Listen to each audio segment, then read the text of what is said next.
네, 오늘 진짜 와, 추운 날이야. 깜짝 놀라게 춥네요.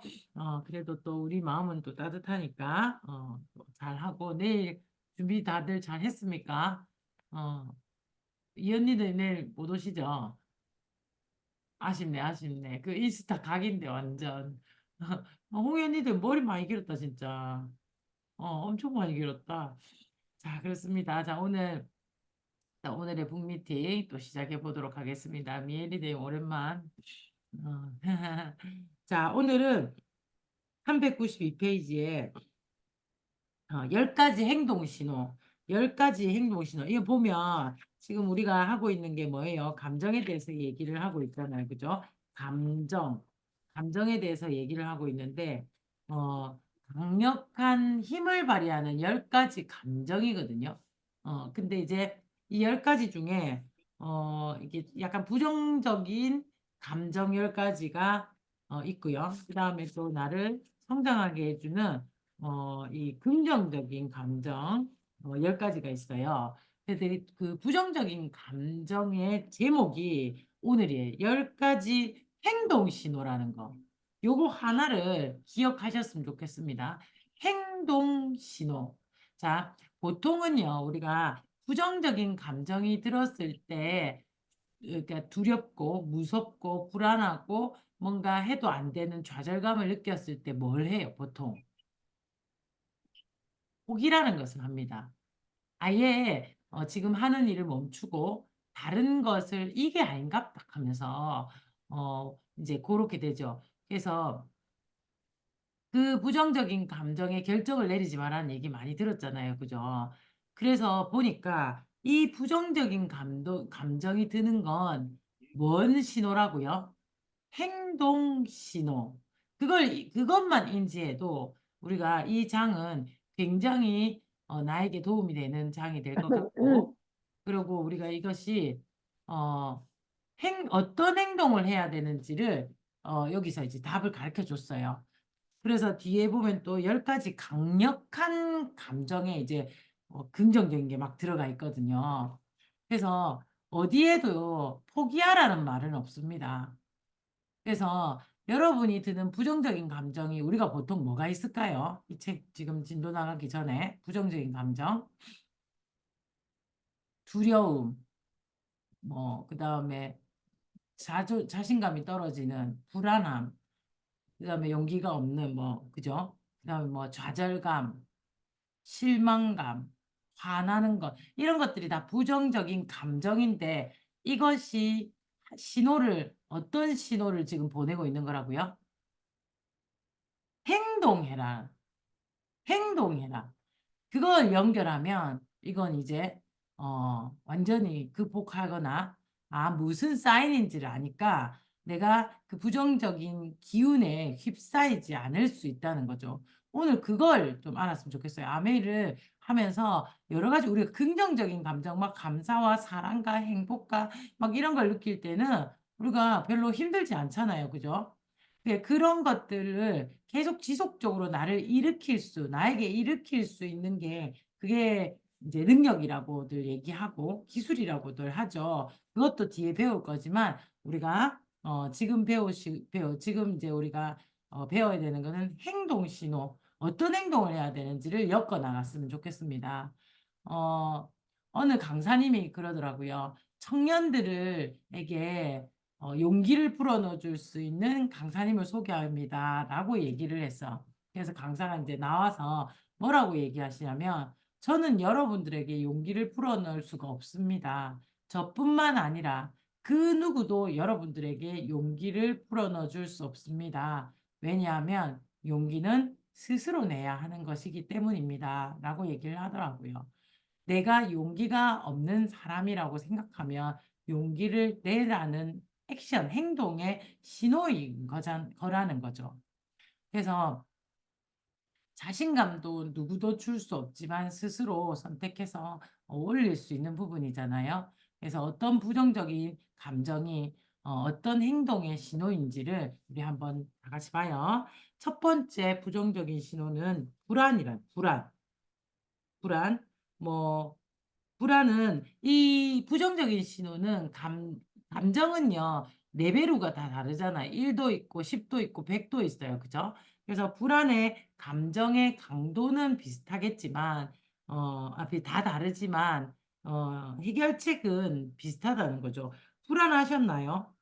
그래, 맞아요.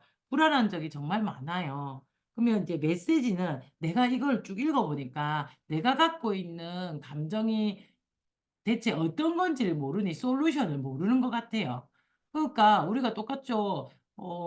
심혈관 질환이 있어서 머리가 아픈데 두통약을 자꾸 먹으면 해결이 되는 게 아니잖아요. 그 솔루션을 핵심 병명을 알아야 되는데 그 병명을 모른 채로 증상에만 우리가 집중하다 보니까 자꾸 엉뚱걸 하다 보면 병을 키우게 되는 거죠. 우리의 감정도 좀 이렇게 좀 알면 좋겠어요. 그죠? 그래서 사실 부정적인 감정이 들 때 '내가 이거 지금 느끼는 감정이 뭐지?' 라고 생각하는 그 생각을 하는 그 순간에 부정적인 감정은 줄어들 것 같아요. 그래서 한번 정의를 해 봤으면 좋겠어요. 저도 '아 이게 이 감정이었어.' 이걸 읽으면서 그렇게 했거든요. 그래서 불안한 거는 메시지는 지루함, 지루함도 불안함이래요.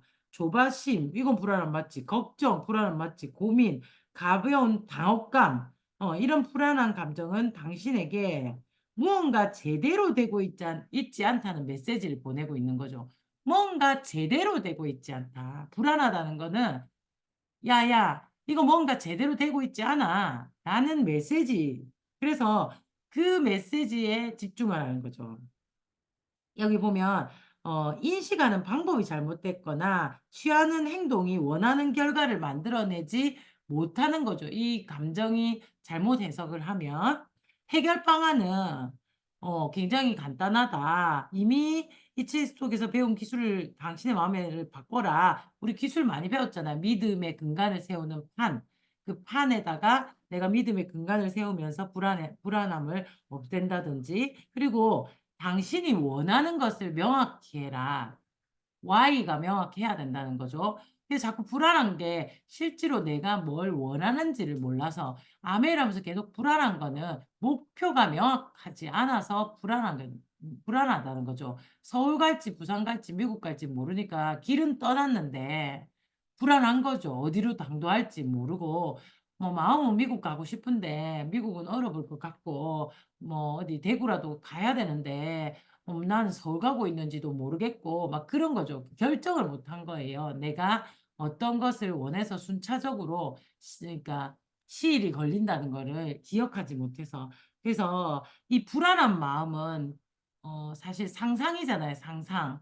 그래서 쭉 보면 어 모든 감정이 그렇듯이 불안한 감정도 초기에 처리하지 않으면 점점 강도가 높아지는 것. 그래서 우리 밑에 보면 우리의 상상력이 현실에서의 경험보다 강도를 10 배나 높일 수 있대요. 그래서 불안, 걱정은 생기지도 않을 것이 95% 다. 그런데 그 느끼는 감정은 생겼을 때보다 10 배가 더 강할 수 있다. 그러니 그걸 키우지 마라.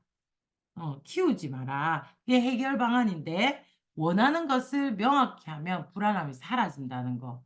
그걸 기억합시다. 솔루션 방법을 어떤 행동을 해야 되는지 불안하면 내가 원하는 것을 적어내면 돼요. 우리는 목표라는 게 있죠. 그걸 상기시키고 그리고 목표 뒤에 목적을 상기해야 돼요. 목적은 대부분 나의 행복, 기쁨 그리고 감사로 연결이 되거든요. 아메이를 내가 막 파운더스 플래티늄이 되고 싶은 이유는 돈 5천만 원을 벌기 위해서 거기까지는 불안해요. 그런데 내가 5천을 버는 이유가 뭐예요? 내가 매달 300 에서 500이 나오게 되면 어떤 일을 할까 상상을 해 보면 되게 행복해요. 그 행복이 목적이단 말이죠. 그 목적을 명확하게 하는 거예요. 목표를 명확하게 하는 게 아니고 목적. '와 내가 이런 삶을 살려고 내가 바운더스 플래티넘을 도전하고 있지.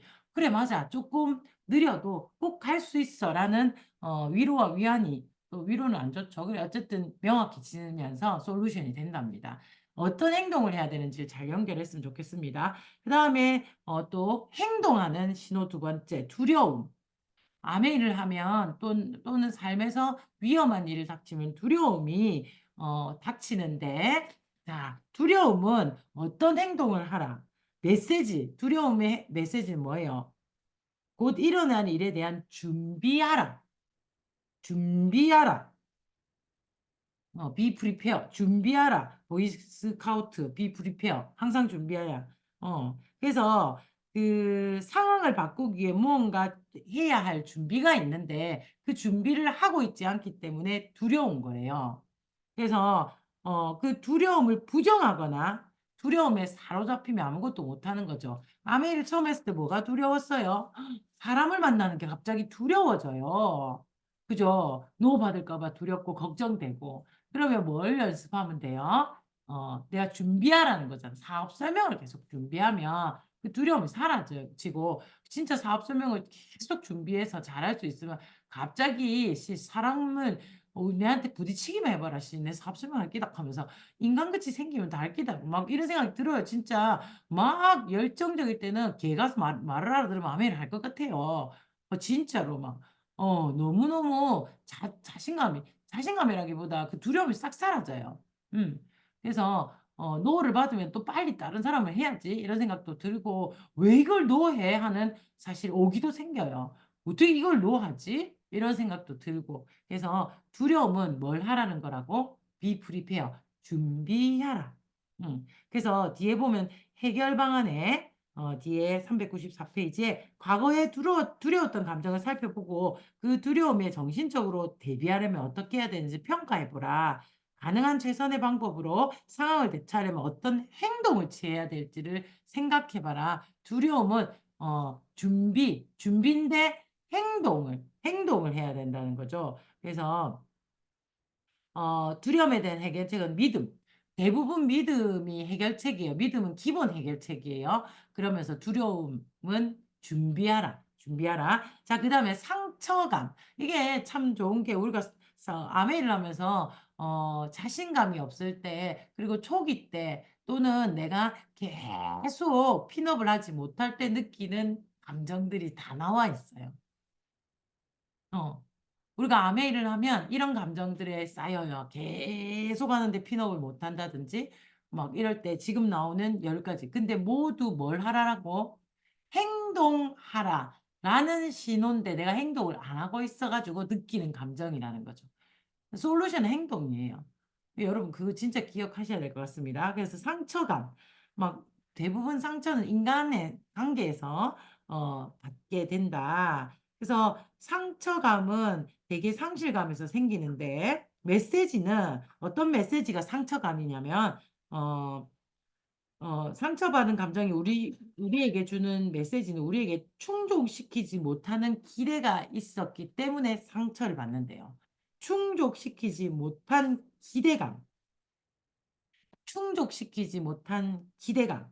그러니까 상대방이 약속을 지킬 거라고 기대했는데 지키지 못했을 때 종종 이런 느낌을 받는다. 상처감.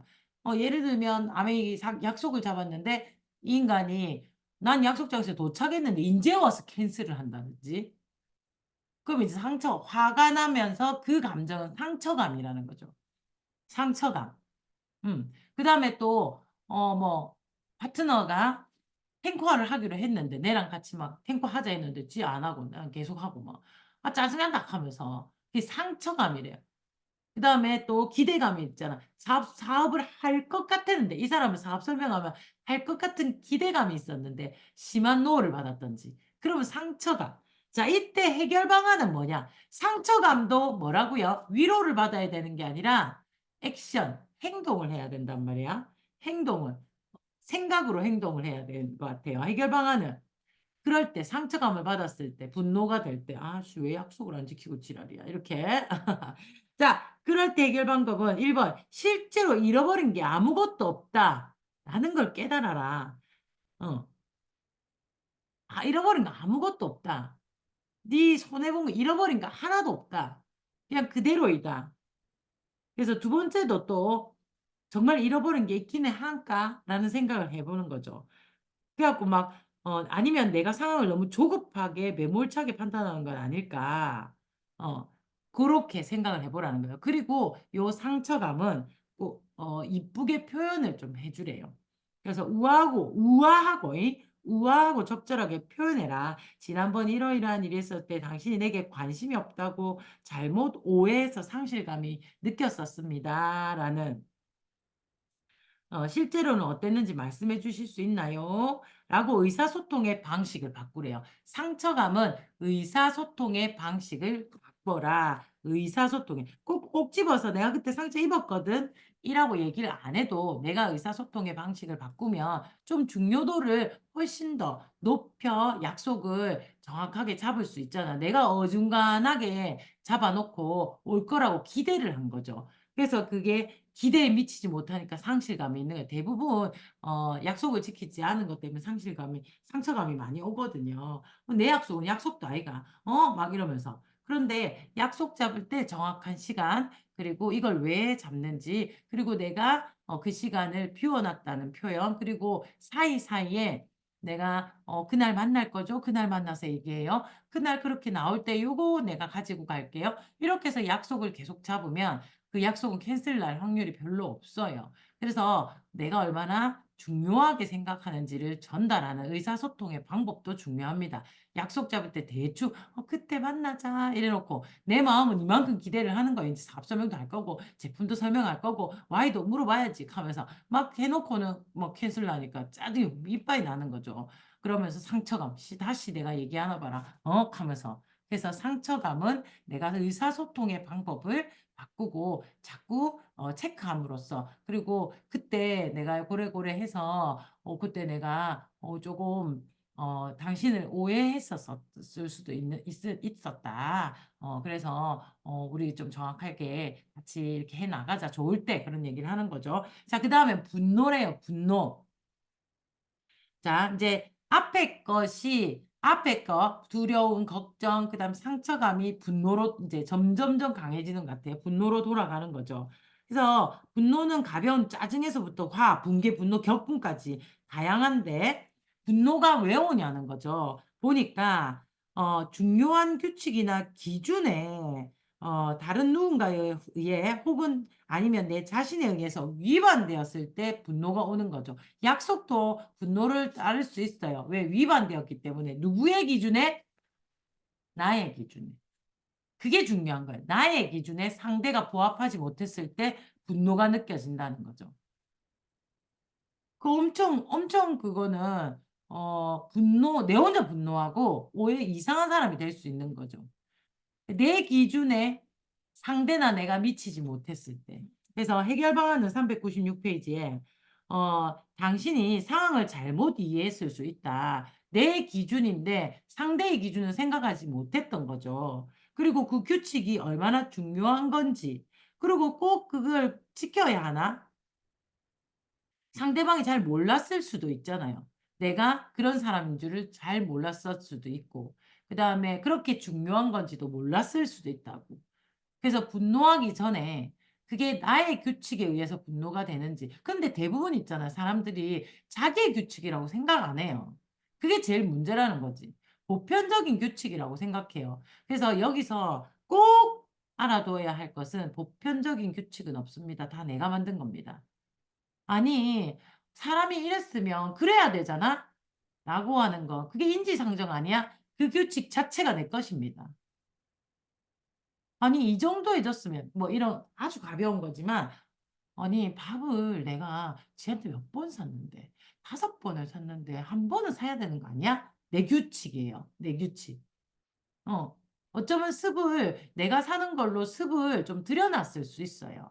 그러니까 그게 그 사람한테는 좀 당연한 거죠. 그러니까 거기에 대해 또 내가 사 놓고 분개하는 거예요. 인간이 더럽다하면서 해서 뭐 나쁘다하면서 막. 그건 보편적인 규칙이라고 생각하는 그 자체가 내 개인적 기준이에요. 개인적 기준이 비슷한 사람끼리 어울리게 되어 있어요.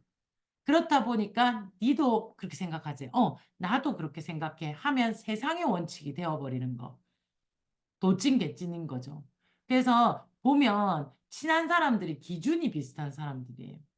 결혼해서 잘 행복하게 잘 사는 부부들은 기준이 비슷해요. 근데 잘 못 사는 사람들은 기준이 달라요. 난 이 이야기에서 항상 고연정 이야기를 많이 해요.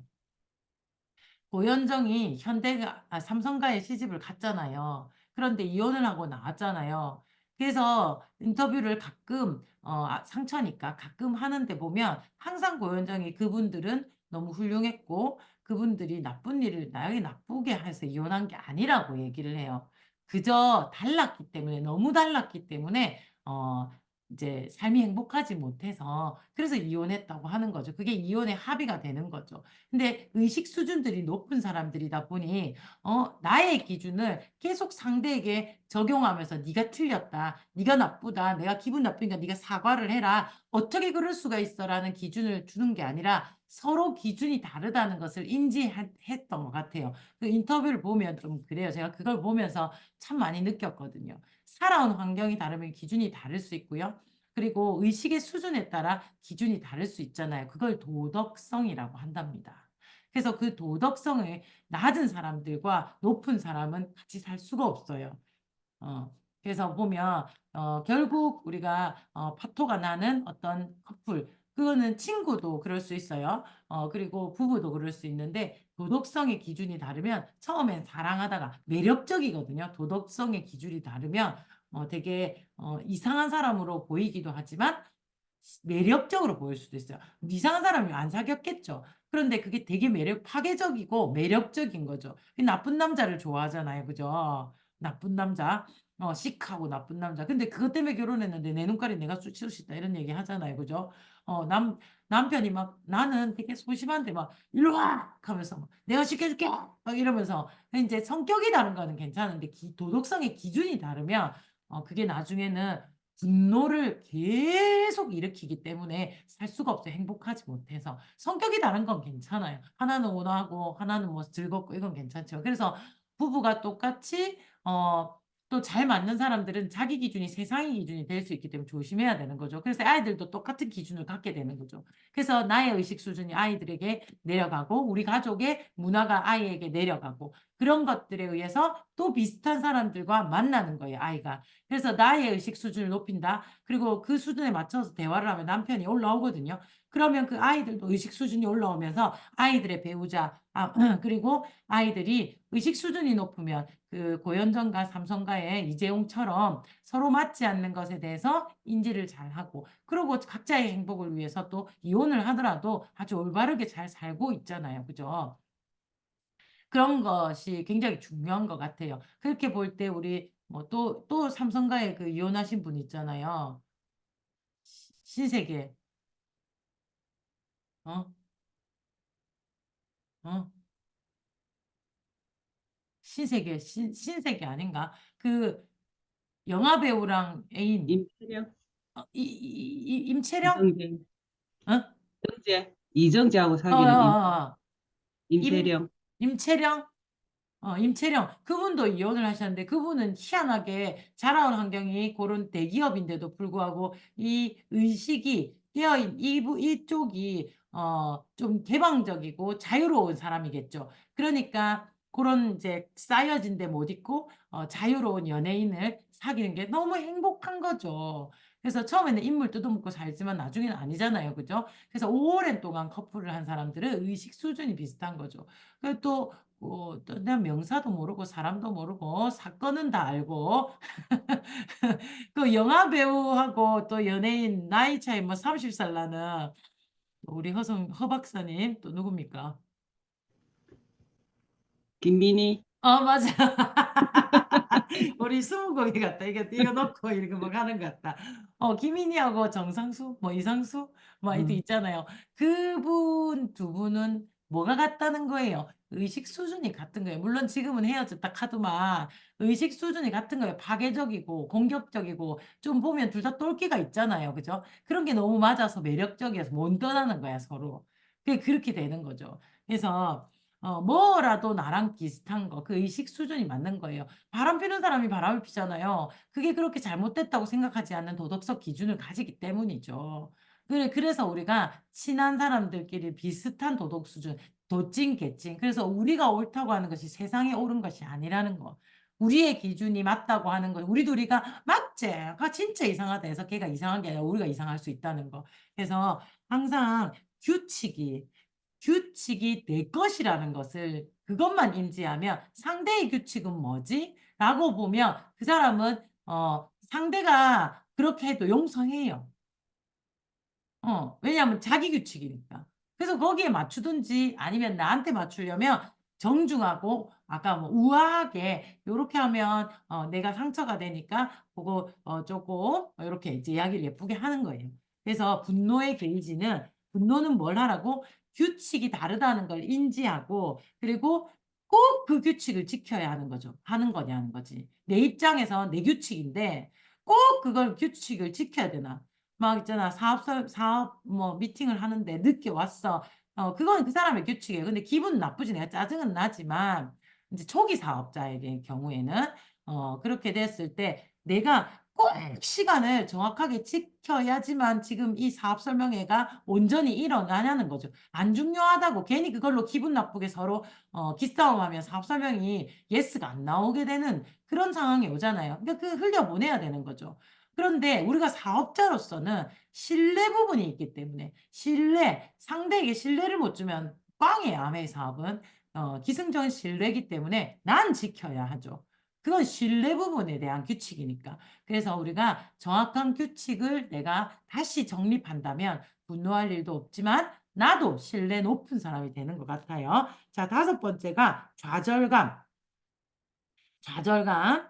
좌절감은 끊임없이 노력했지만 보상을 받지 못할 때 이게 인제 아메이 좀 하다 보면 아까 얘기했지만 파운더스 플래티늄 에서 보소피를 못 갈 때 굉장히 좌절감이 느껴져요. 왜? 파운더스 플래티늄 정도를 하면 계속 노력을 엄청 해요. 근데 인제 계속 시도를 하는데도 불구하고 이 못 올라가는 나무처럼 보이는 거예요. 근데 열심히의 기준이 또 그만큼만 해요. 그리고 오랫동안 아메이를 하다 보면 좌절감이 오겠죠. 그죠? 노력을 한 사람이 오는 겁니다. 노력을 안 하면 좌절감도 느껴지지 않습니다. 좌절감을 느꼈다는 건 내가 열심히 했다는 거예요. 이 메시지는 이 신호는 당신이 지금보다 더 잘할 수 있다고 믿는다는 의미라는 거지.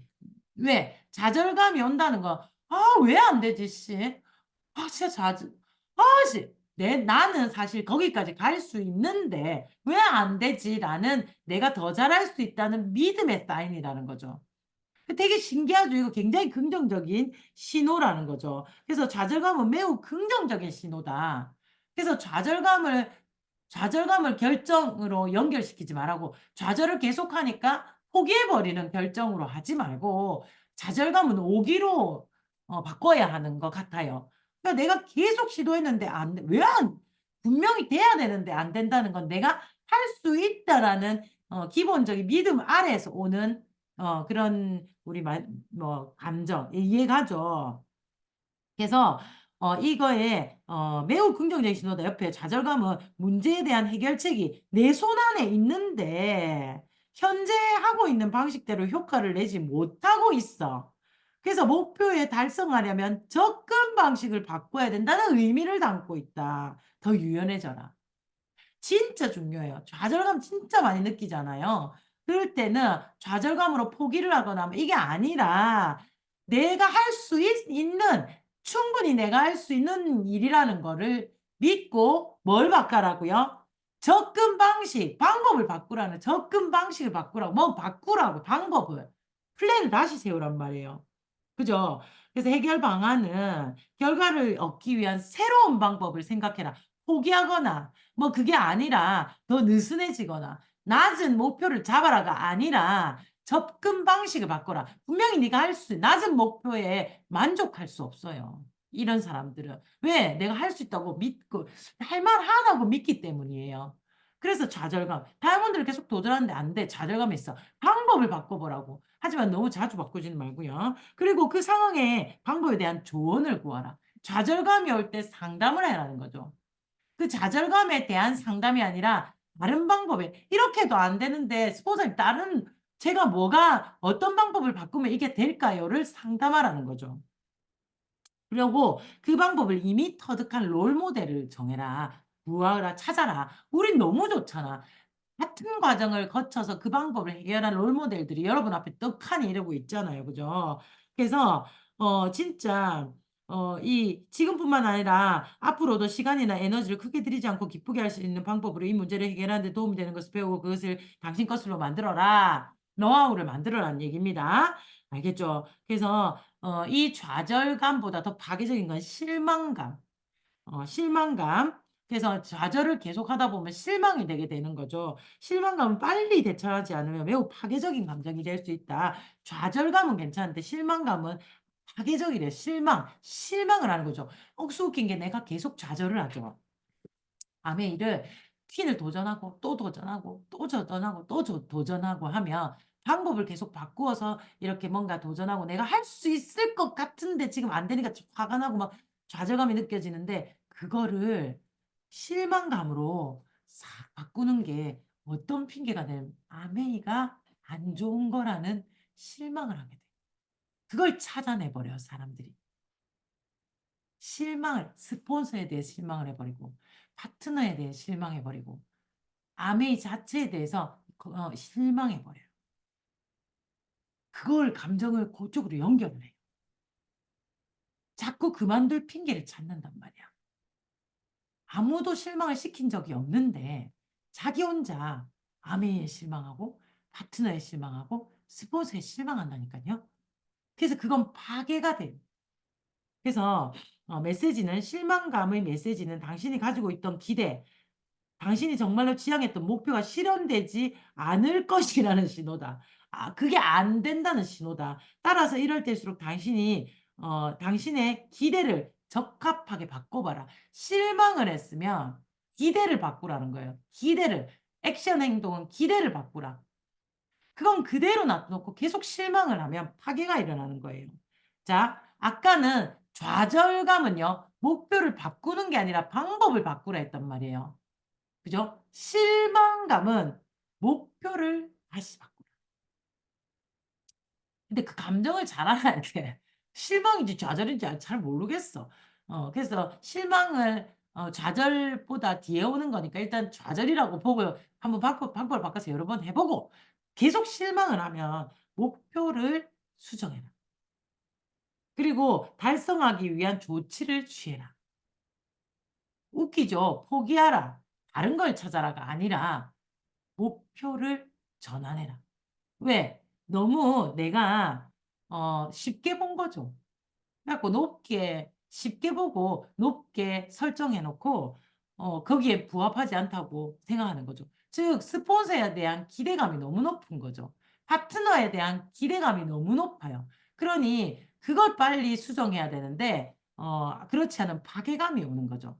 예를 들면 우리가 파트너들은 많이 그래요. 메일을 한다 해놓고 왜 이걸 안 해? 이런 얘기 진짜 많이 하거든요. 한다 했으면 미팅은 와야지. 왜 안 와? 그래서 너무 실망감이 오면서 파괴감 미워지고 막 그 친구가 없었으면 좋겠는 게 생겨요. 그것이 뭐냐면 기대를 한 거죠. 이제 아메를 시작해 보겠다는 사람한테 뭐라나 코어 리더의 액션이 나오기를 원해서 그런 거거든요. 그러니까 이 수준을 낮춰 봅시다.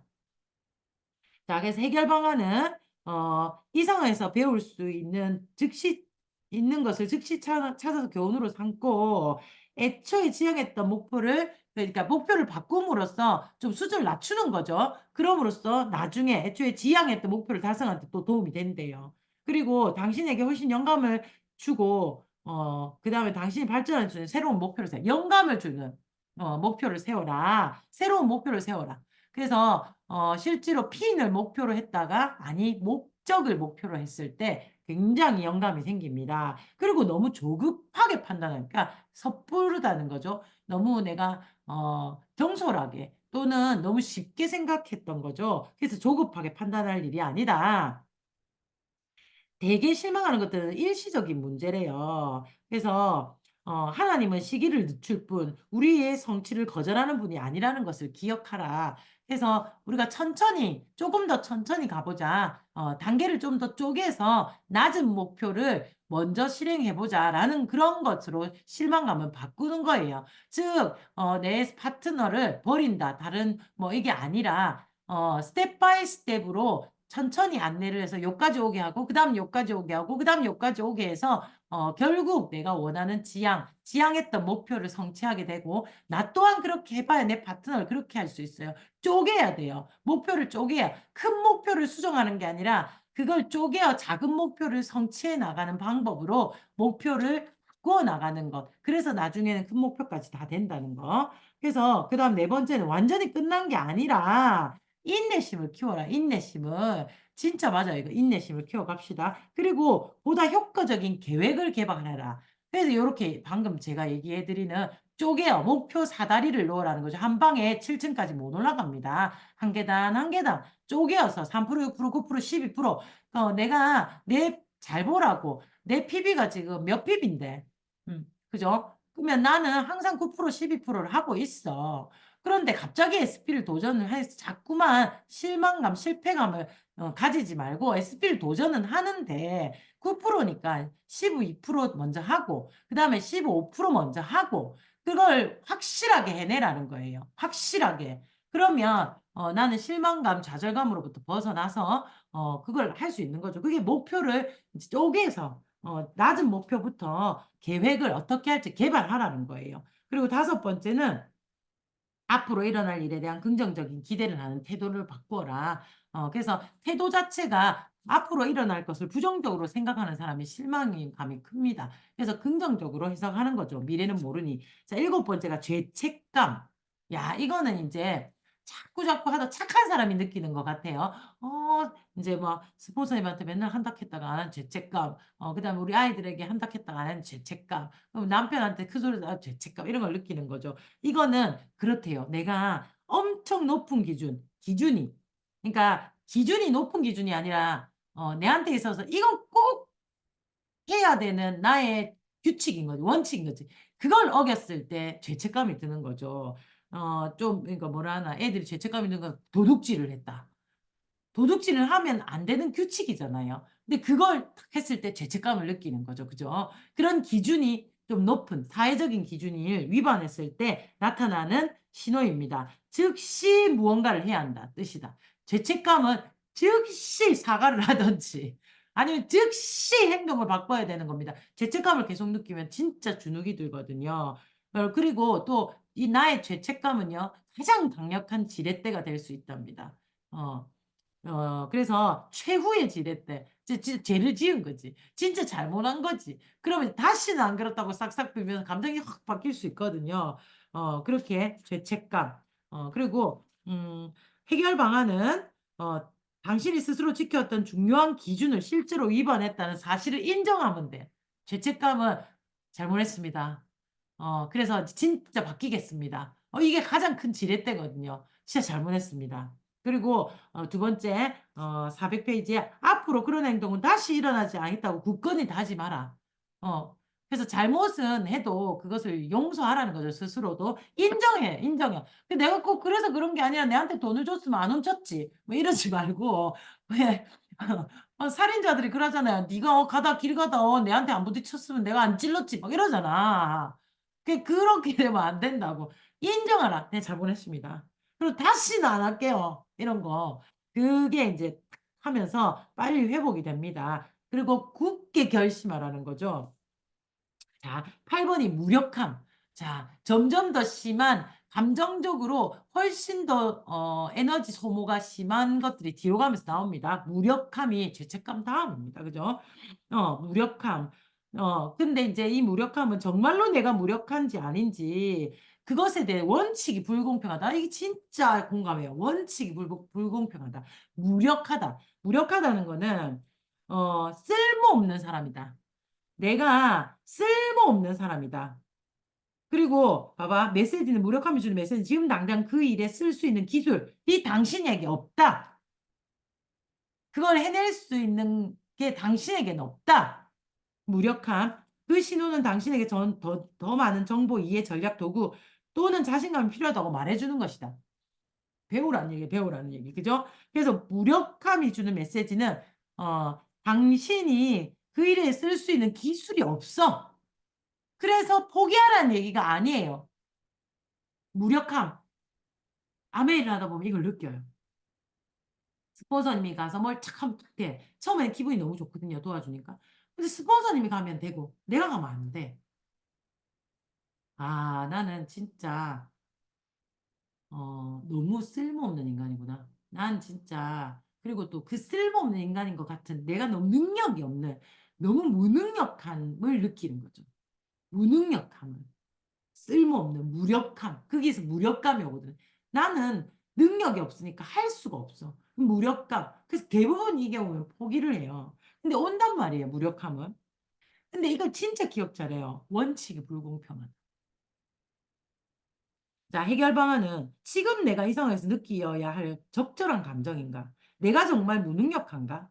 아니면 상황을 인식하는 방법을 바꿔야 하나? 가장 좋은 예가 밑에 있어요. 당신은 마이클 잭슨보다 춤을 잘 춰야 마땅하나? 아마 그렇다고 확신하고 있을 거예요. 이건 분명히 부적절한 인식이에요. 스폰서님이 가서 그 사람에게 가서 사업 설명회에서 예스를 받거나 또는 띄워냈어. 뭔가 큰 PP도 띄우고 뭔가 저 사람이 스폰서가 말하니까 샀어. 근데 나는 안 돼. 자, 기준이 뭐예요? 스폰서님과 같으려고 하잖아요. 나는 왜 안 돼? 스폰서님은 되는데. 불공평하지 않아요, 기준이. 저는 내가 그럴 때는 진짜 짜증난다 했는데 내가 스폰서가 되어서 막 해보니까 잘 되면 지랄같이 이런 걸 느껴. 스폰서가 다 해주면 이걸 느낀다고요. 파트너가 막 나와. 스폰서님 사업 설명에 의해서 막 나와. 그런데 기쁘지 않아. 왜? 내가 해서 하지 않았고 스폰서님이 해서 나왔으니까. 그러면서 계속 의지할 수밖에 없지만 또 난 무력함을 느껴. 그러면서 계속 부정적으로 막 떨어지는 거예요. 지금 파트너가 막 나왔는데 거기다 집중해도 뭐 할 판에 막 나의 무력함을 가지고 막 날린 거예요. 그래서 맨날 내가 얘기해요. 나 17년에 나 수석 다이아몬드인데 내가 그 정도는 해야 되지. 어떻게 나랑 기준을 같이 둬. 난 그게 되게 기분 나빠. 인정해 내가 잘한다는 거. 나는 만약 저도 그렇죠. 윤영민 리더님이 와서 막 뭘 딱 얘기하면 한 방에 되지. 씨, 내가 안 됐던 게 바로 넘어. 윤영민 리더님 강의 한 번 들으면 이렇게 막 확 넘어간단 말이야, 파트너들이. 윤영민 리더님이 되는데 왜 나는 안 돼? 이럴 수가 없는 거죠. 역시 연륜은 역시 그래서 시스템에 플러그인을 시켜야 된다니까요. 그래서 시켜야 된다고. 이 무력함을 느끼는 사람은 되게 내가 전부 다 하려고 하는 사람이에요. 내가 전부 다 하려고 하는 사람. 내가 전부 다 할 수 없어요. 그래서 무력감을 느끼지 잘 안 느끼는 사람은 내가 전부 다 할 수 없기 때문에 시스템을 스포더님을 활용하면서 감사함을 느끼는 거죠. 그렇다고 너무 의지하면 안 돼요. 그죠? 그래서 이 당신의 느낌이 맞다면 401페이지 무력함의 메시지는 당신이 이전 했던 것보다 더 낮게 할 수 있는 방법을 찾아야 한다. 그래서 여러분 원칙이 불공평하다는 거 꼭 기억하세요. 내가 무력함을 느낄 때는 원칙이 불공평해요. 받아들이라는 거지. 완벽한 무력하다는 이번에 무력하다는 느낌이 들 때마다 계산하라고 격려해 주는 사람들에게 감사하고 완벽한 존재가 아니며 그럴 필요도 없다라는 걸 스스로 상기시켜라. 인제 막 몇 달밖에 안 된 아메이가 스폰서처럼 하고 싶은 거예요. 그 기가 차죠. 그래도 괜찮다라고 격려해 준 스폰서님 계속 만나면 되고 롤 모델 찾아라. 예, 무력함은 매우 중요한 감정이고 학습된 무력함이 있거든요. 거기에 빠지지 마라. 그래서 뭐냐면 문제를 치유할 수 없다. 나는 안 된다. 라는 거죠. 나는 안 된다라는 영구적인 것으로 보기 시작하거든요. 하지만 그것보다 더 큰 거짓말은 없다. 당신은 절대 무력한 존재가 아니다. 더 큰 거짓말, 핑계라는 거죠. 받아들이기 싫으니까. 그죠? 그다음에 과중함과 또는 압박감이 있어요. 길어졌다 맞죠? 과중함과 압박감은 다음 주에 하겠습니다. 그러면서 동시에 이 메시지가 너무 좋죠. 여러분 있잖아요. 힘들 때 요걸 뒤집어서 솔루션을 한번 딱 펴보셨으면 좋겠어요. 솔루션을. 내가 지금 무엇을 해야 되는지. 그래서 항상 부정적인 감정은 무엇을 해라는 신호다? 행동하라는 신호다. 그거 하나만 기억을 해봅시다. 그래서 어떤 감정인지 모를 때 요걸 느껴가지고 내가 찾아보고 거기에 대한 액션 플랜을 가지셨으면 좋겠습니다. 우리가 부정적인 감정은 무조건 행동이 답이다라는 것을 기억하면서 내일도 부정적인 감정이 든다면 어떤 행동을 해야 될지 찾고 그리고 내일 또 즐거운 하루 되었으면 합니다. 내일 우리 미애리님 준비 잘 됐어요? 신데렐라라고 들었습니다. 아니에요. 바꿨어요. 신데렐라, 아니, 백설공주, 백설공주. 신데렐라 아니고. 자, 내일 한번 우리 진짜 멋지게 보냈으면 좋겠고, 이언니더님은 아쉽지만 사진으로 참석하시면 좋겠습니다. 내일 뵐게요. 오늘도 굿나잇, 굿밤 되셨으면 좋겠습니다. 감사합니다. 사진 한 분 찍어주세요. 예리되면 한 컷째 다 나옵니까, 우리? 한번 찍어서 전국방에 한번 올려주세요. 찍었어요? 오케이, 오케이. 감사합니다. 좋은 주말 보내세요. 메리 크리스마스!